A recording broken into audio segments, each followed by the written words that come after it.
This is All India Radio.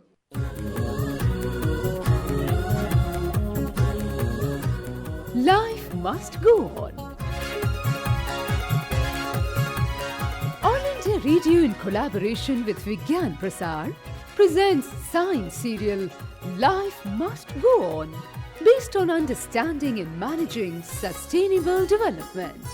Let's listen to episode number 35, titled Agricultural Biodiversity.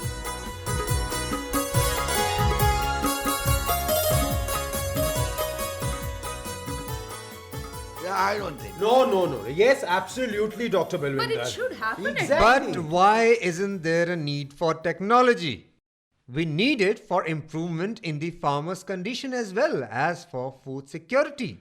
Dr. Raman, who said we do not need technology? Just see, what is the topic under discussion? And look where you are taking it. Okay, Dr. Neil. So, what is the topic under discussion?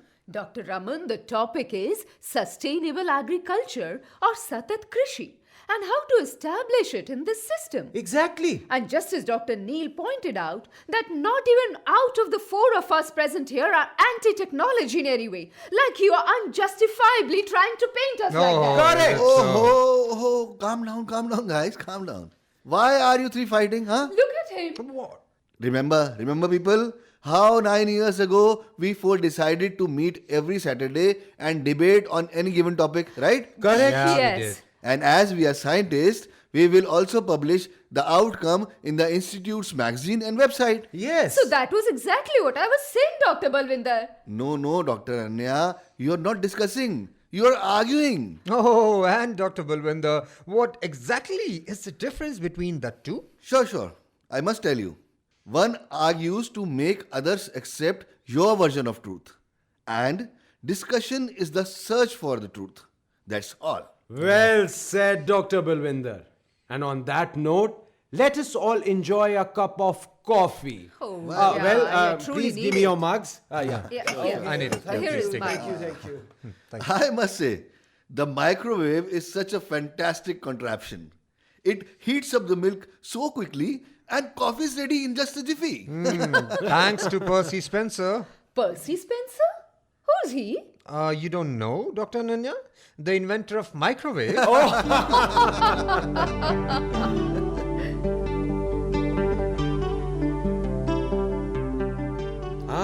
Coffee is ready. Oh, thanks, Dr. Neil. You are It was most very much welcome. I can needed. smell. Dr. Raman, Yes? your observation about technology are okay. Tell me, can any technology be an alternative to biodiversity? Well, take agriculture for example. There used to be such a fantastic biodiversity in play. And now, a little of it is left. Yet I feel technology has adversely affected biodiversity. And if you say so, can you please prove your allegation, Dr. Neil? Dr. Raman, it used to be said that India used to have 1.5 lakh varieties of rice cultivars. Huh? The Gene Bank in Delhi stores about 50,000 varieties. And the International Gene Bank has over 1 lakh varieties. And what is the point you're making, Dr. Balwinder? I mean, everyone knows these facts. Yeah. You're right. Everyone knows these facts. But my point is, after 1960, that is post-Green Revolution, only a handful of cultivars are grown on a commercial scale. So where did biodiversity take refuge? Huh? In the fridge? You see, we are all aware that Nikolai Ivanovich Vavilov included India in the list of 8 places that he considered were the centers of origin for crop plants. Yes, according to Vavilov, about 166 species of crop plants originated in India. True. And the wild ancestors or genetic relatives of about 320 other crops can be traced to India too. Yes, Dr. Neil. Rice, pulses such as arha, turmeric, ginger, peppercorns, bananas, bitter gourd, aubergine, okra, and coconut, cardamom, jackfruit, sugarcane, bamboo, indigo, amaranth, mango. And who knows how many other agriculturally important species have been gifted by India to the world. Absolutely. Yes, rice is indeed India's premier gift to the world. And just imagine the enormous genetic diversity present in the many varieties of species of fruits, vegetables, and spices that you just named. Okay, Dr. Neil, can you do the honors to explain it, please? Array, Dr. Raman, didn't Dr. Balwinder just say that we have safely preserved about 50,000 varieties of cultivars for just rice alone? And it is possible that there were 2 lakhs or more varieties. And take mangoes for example. There are over 1,000 varieties ranging in size from that of an almond to a watermelon. Very true. And Dr. Raman, don't forget the humble aubergine or brinjal. It can be round and fat, or thin and elongated. It can be small or large. It can be green. It can be white or dark purple. These are manifestations of genetic diversity. Absolutely. And in Garhwal, it is used to be a common practice to sow Baranaja. Excuse me, Dr. Anya, Bara Anaja? What is that? Baranaja or Barha Anaj. It means 12 types of seeds. Okay. The farmer used to sow these 12 species on one small patch of land. He would plant rajma or kidney beans, pulses such as urad, moong, kulthi, ramdana or amaranth, madhua, jhangora, bhat and lobia. And all these would be grown as mixed crops. Basically a fistful of assorted seeds would be scattered, and these would sprout and flourish. But Dr. Ananya, don't you think by this way the plant species would sprout here and there? I mean, how could one systematize the growth? And management would be difficult indeed. No, Dr. Raman, not really. See, different crops ripen at different times. So harvesting times differs too. Besides, when you grow mixed crops, it is unnecessary to add fertilizers or manure, etc. As naturally, the fertility of the soil becomes enhanced and there is no need for insecticides as well. Very true. And the best part is that the entire family is assured to nutrition for the entire year. Yes. That's the amazing part of the whole thing. Okay. But what about management? I mean, how would they manage it? Dr. Raman, in our country, the small and marginal farmers, they constitute about 86% of the agricultural community. And these farmers individually own less than 2 hectares of land. For them, it is not at all difficult to manage mixed farming. It is economically more profitable too. And Dr. Raman, one more factor that tilts the scale in favor of small and marginal farmers is that they are capable of enormous labor. Management is hardly a problem when every member of the family is ready to toil in the field. Rightly observed, Dr. Balwinder. And it is not just in the matter of crops, but in case of cattle too. India has enormous genetic diversity. India has about 40 varieties of recognized breeds of indigenous cows. Unfortunately, quite a few have become extinct. Perhaps even before being accorded due recognition. Okay, Dr. Neil, but the question is not that India is globally recognized for biodiversity or not. I'm wondering if just biodiversity is enough to fuel sustainable development? Don't you need technology? Would our granaries be overflowing without the green revolution? The future is dependent on technology. Can anyone out of you negate this statement? Dr. Raman, the future belongs to technology, right? In fact, even the present. But sustainable development courtesy only technology. I mean, without the involvement of nature, is that all possible? Nature? Nature is under control of mankind, and mankind will decide the direction that development will take, not nature. Dr. Raman, let me correct you at this point. Is nature truly under the control of mankind? Yes? Uh, okay, I'll explain using a small example. Recently, the well known agricultural scientist placed some findings pertaining to organic fertilizers before the Committee of Estimates under the Ministry of Agriculture. And do you know what happened? What? Some truly electrifying facts came to light. One such fact was that because of the unscientific and rampant use of nitrogen, phosphorus, and potassium, the ratio of NPK in Punjab, it has reached the dangerous level of 39 is to 9 is to 1, whereas the optimal ratio should be 4 is to 2 is to 1. Okay. And this is probably because urea is relatively easy to procure and relatively cheap as well. So the farmers used lots of urea over there. And the nitrogen content of the soil, it became extremely high. Yes, and our national ratio of NPK is quite high too. It is 7 is to 3 is to 1 instead of internationally accepted 4 is to 2 is to 1. Rightly said, Dr. Balwinder. And not only that, do you know, Dr. Raman, that the scientists said that in the early days of the Green Revolution, 1 kg of NPK fertilizer resulted in 50 kg of agriculture produce. And now it's only 10 kg. This actual translates too much less produce even though much more fertilizer is being used. Yes, less production yet increased use of fertilizers indicates that the fertility of the soil is decreasing.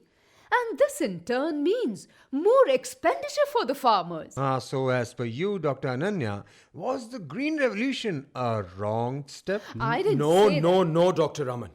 The Green Revolution was a demand of the times. Today we are food secure. This makes us responsible for the environment, for health, and the generation that will follow us. I totally agree, Dr. Neil. And that is why we must pay attention to ecology even as we develop technology. This way, it will be possible to ensure sustainable development. But how can we decide which technology is right and which is wrong? I mean, because technologies are controlled by companies and each company claims that its technology is the best and markets it as such. Dr. Raman, The Silent Spring is a book written by Rachel Carson in 1962. This was the first time that the adverse effects of pesticides used in the fields were brought to light. Dr. Neil, the companies did counter Rachel Carson's claims quite fiercely, I must say. So what? The ill effects of chemical pesticides are evident now. And the debate wasn't just chemical versus organic. Basically, we gave up living in the harmony with nature. Silent Spring shook the world. And even at that time, there was concern about biodiversity.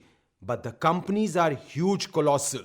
But Dr. Neil, is it possible to guarantee food security without the use of pesticides? I mean, in this era of intensive agriculture when enormous areas are under monoculture, which is necessarily attracts more pests, can we do it without pesticides and yet hope for good crops? Well, Dr. Raman, this is correct observation on your part.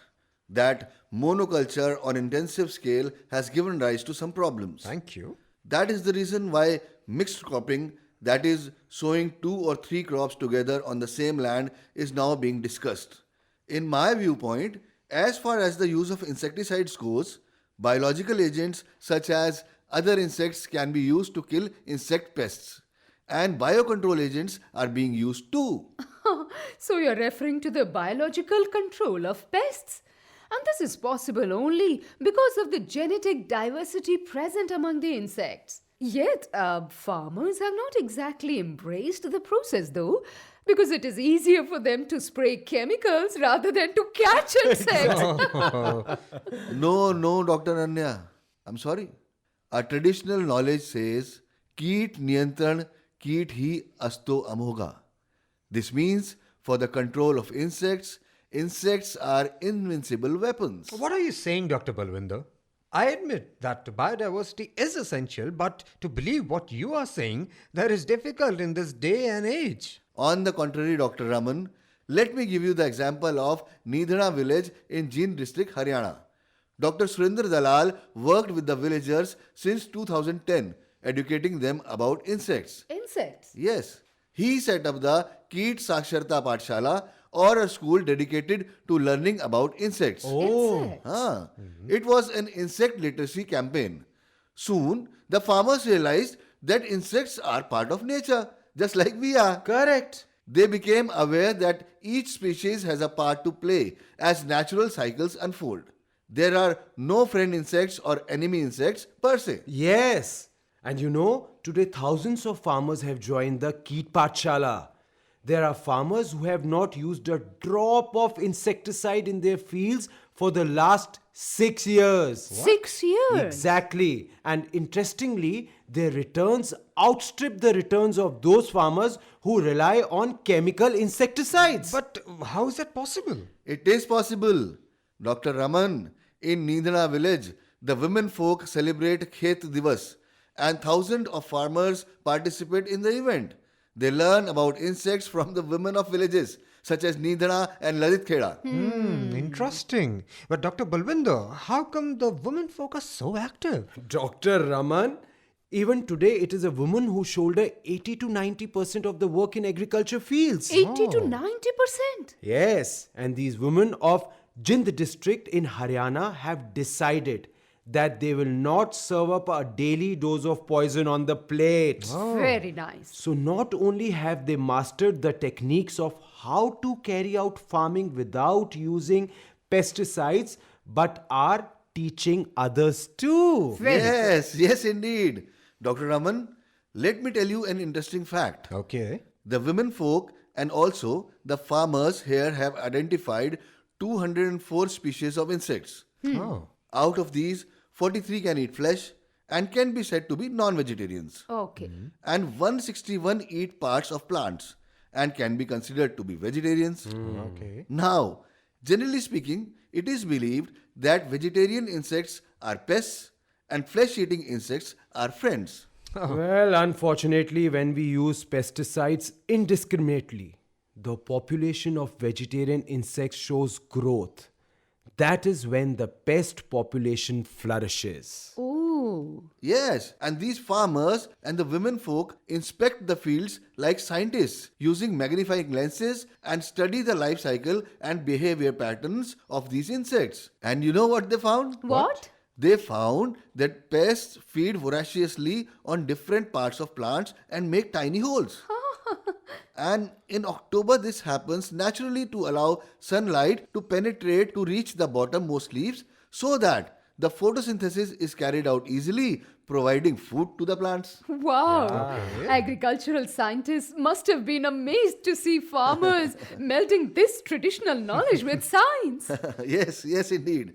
And that is why there is an initiative to harvest the entire knowledge base and techniques on scientific footing. Well, Dr. Balwinder, I feel that there is a need to take forward the Keet Pathshala campaign. Certainly. Yeah, right. The most important factor here are the identification of the insects, collection of scientific facts about them, and taking the information to as many farmers as possible. Yes, that's happening too. Farmers are becoming aware about the adverse effects of pesticides.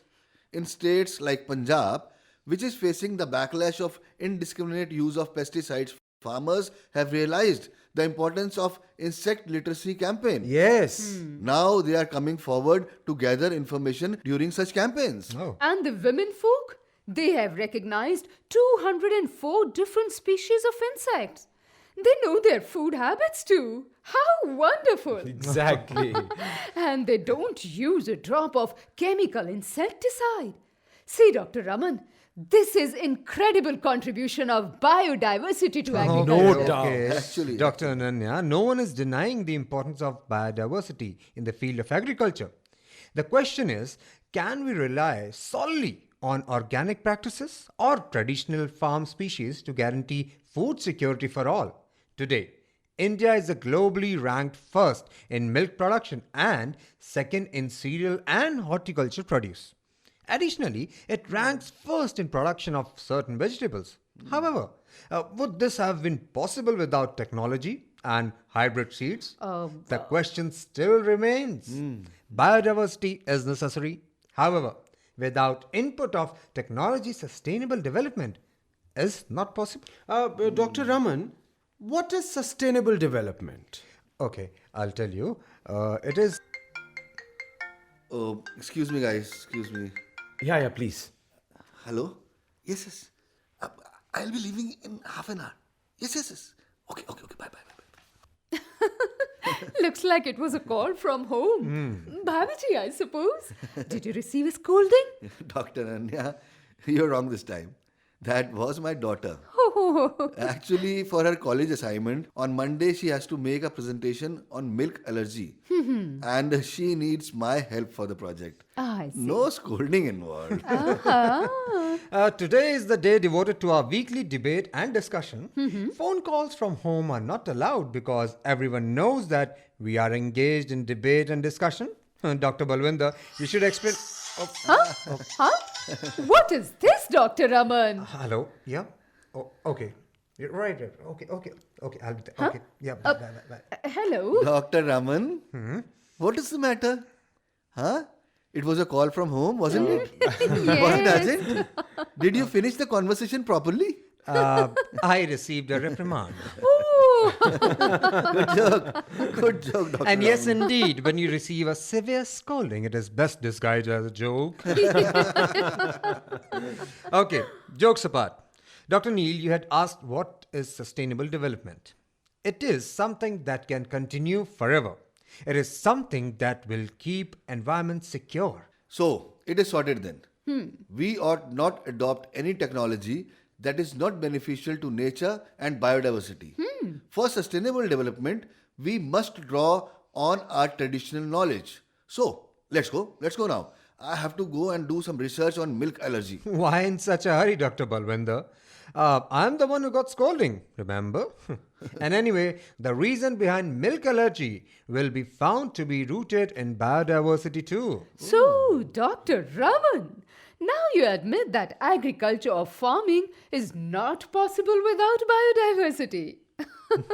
You also admit, I believe, that practices in current use need to be changed. Oh, Dr. Ananya, I have been in complete agreement right from the start.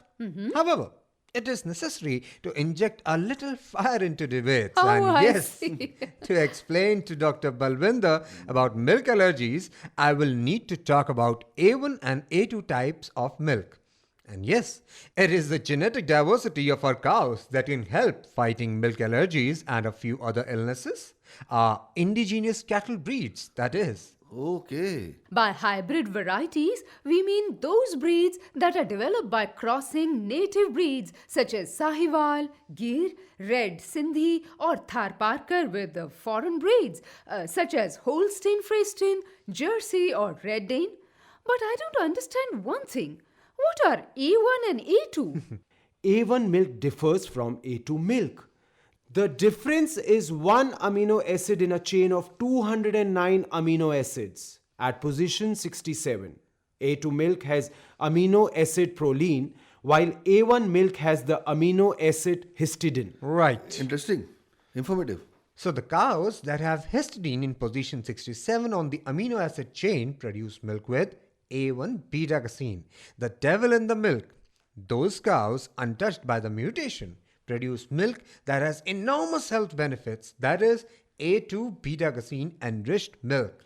Well, it is clear now, isn't it, Dr. Ananya and Dr. Balwinder, that the devil in the milk is A1 protein and the angel in the milk is A2 protein. Exactly. Definitely. Very much clear. The Western countries are aware of the benefits, and so, while they may sell A1 protein containing milk to other countries, they sell A2 protein containing milk at a premium in their own countries. Wow! And they are breeding our native breeds such as Sahiwal, Gir and Kankreej to increase production of A2 protein containing milk. How amazing! This milk can not only prevent the onset of many diseases but also help the ill to regain their health. And it is important to realize that India is the world's leading producer of milk, and much of the milk is consumed in the country. However, By hybridizing our indigenous cows with Western breeds, we have introduced the genes for even protein milk into our bovine genetic stock. Maybe because of this, India is the diabetes capital of the world and incidence of heart diseases is on the rise. Okay. And what is truly amazing is that our cattle breeds have evolved to be in sync with our geoclimatic conditions. That's why it is said that genetic diversity of plants and animals, or biodiversity, it is the cornerstone of agricultural practices. It is our responsibility to save it. Right. Dr. Raman, your words reminded me of my late grandfather. And what is it, Dr. Ananya? My grandfather used to say that buffalo and other mammals, they may provide milk, but the cow gives us the nectar. Wow, great. I must say, Dr. Nanya, Thanks. he was so correct. In our blind race for development, or should I rather say destruction, we forgot our indigenous biodiversity, our own traditionally harvested crops, and even our native breeds of cows. Right. And we got so involved in this discussion that we have actually forgotten, Dr. Balwinder, that we need to go back home. Get up, everybody. Sure. And yes, Dr. Ananya, Dr. Neil, we had a great discussion today. Of course. And Dr. Balwinder, please update the website. Sure. Write that without conservation of the environment, without conservation of biodiversity, we cannot hope for development of the human race. Correct. Very right. Actually, that way lies destruction. Irrespective of the technology to be used, it is necessary to study its far-ranging effects.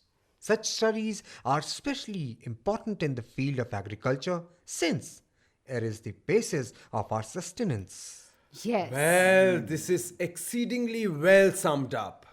But you forgot to add something on your website. What's that? That Dr. Raman's wife played a key role in catalyzing the swiftness with which Dr. Raman reached the conclusion today. That's right.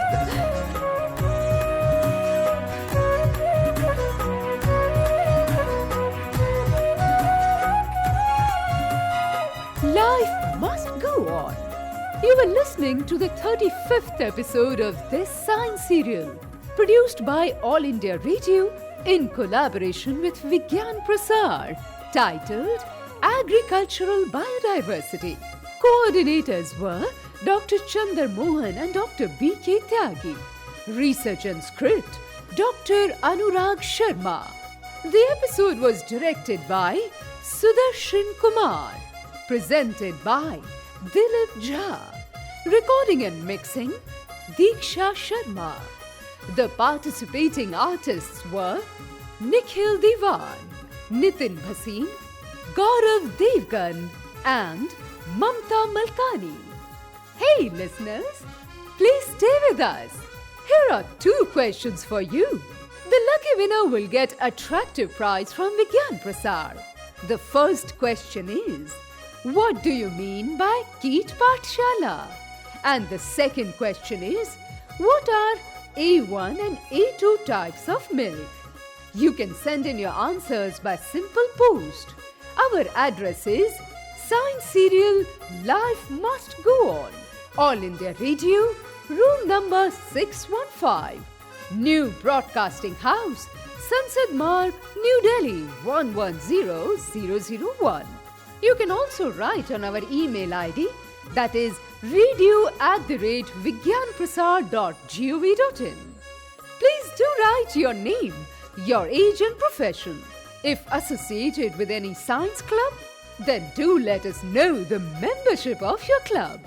If you have any query or question, then don't hesitate to write in to us. We will be back again with the next episode of this science serial. Life must go on. Same day, same time next week.